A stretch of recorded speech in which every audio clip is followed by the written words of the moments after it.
Kathy thought her father had died until she found his account on Facebook when she was 10. The world is small, so no matter how many times you block me, you're still my father. So man up and deal with your responsibilities. And he never replied? Nope. Kathy's dad is one of many British soldiers who have fathered nearly 100 children born near a military training base in Kenya over many decades. We were in love, I would say. He loved me and I loved him. And he was very proud because he could walk holding her like this everywhere we go. Kathy was lucky because we were fighting over her. And then he went back, and that's when he was quiet. From that time, we never hear or see him again. BBC World of Secrets and Africa Eye have revealed how, for the first time in UK family courts, commercial DNA databases have been used to identify their fathers and establish contact. Kathy. Okay. She's one of the few where the dad has, from the outset, engaged quite positively and accepted parentage. When I heard he accepted it, I'm like, all this process would have been so unnecessary if he agreed to it in the beginning. I wasn't really in a good headspace to be anything, really. Went to Afghanistan. I've lost a few friends on the way, and it's like, it does affect you, I've sort of just been made homeless. She got in touch with me on Facebook, but I wasn't in the right frame of mind at the time. It's quite upsetting, really. How much of a laugh have I missed with my own daughter? The Ministry of Defence say that while paternity claims are a private life issue, the UK government cooperates with Kenyan authorities where there are claims relating to paternity.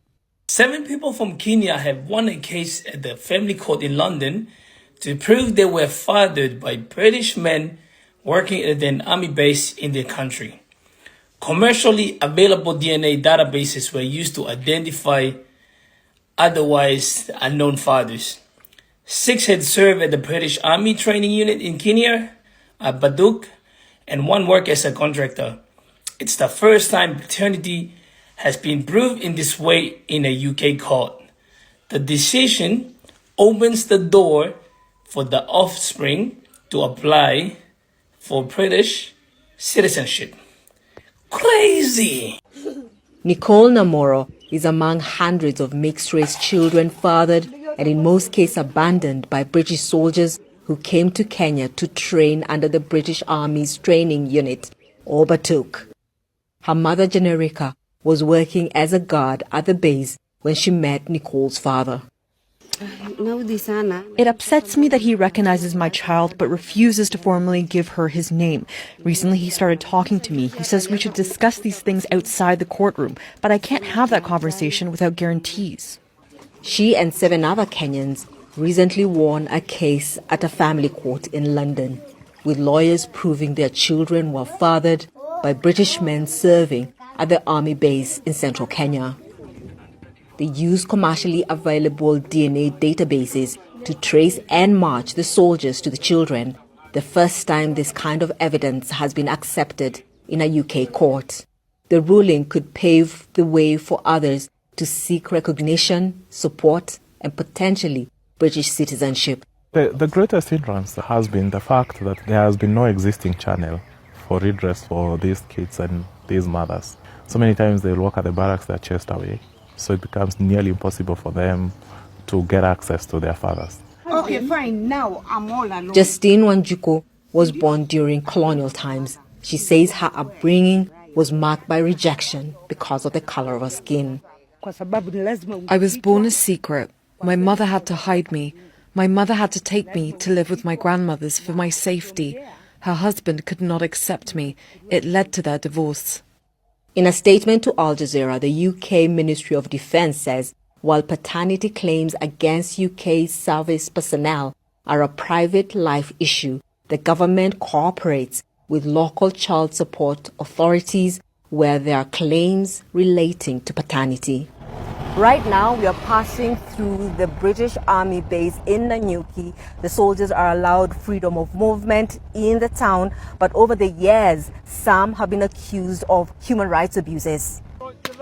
The British military's footprint in Kenya stretches back more than 60 years, but the allegations of unpunished crimes, including murder and rape by visiting soldiers, have long overshadowed the training program.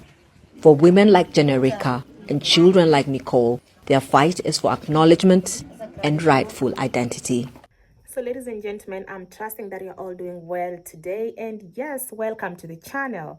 So on today's episode, this is a developing story that happened last year, and apparently the government of the UK, the British government, has decided, or rather agreed, to do a paternity test for its soldiers who apparently are based in Kenya at a place called Nanyuki where they train. Yeah, so this is it. So in Kenya, apparently, there is a place that the military soldiers, the British military soldiers, normally train and all that. But these boys decided to sire kids with the locals. And when they find out, they actually fly back, or rather they just don't agree to it.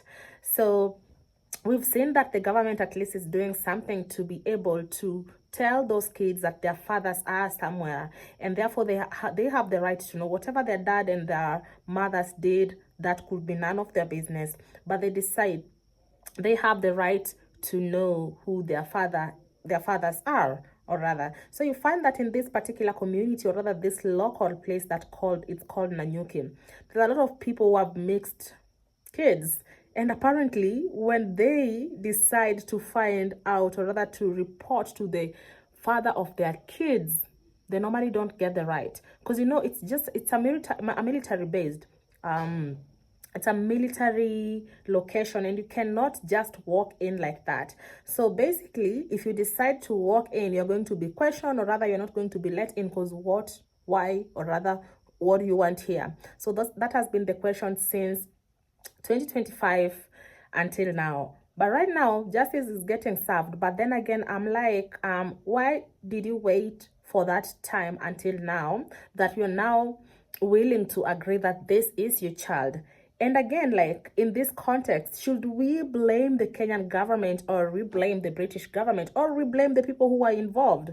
Because tell me why, if this thing had happened, or rather, if a black person, or rather a Kenyan person, would have done such a thing in a foreign country, right now we'll be talking about jail, we'll be talking about deportation, we'll be talking about some very ruthless stuff that you cannot even imagine.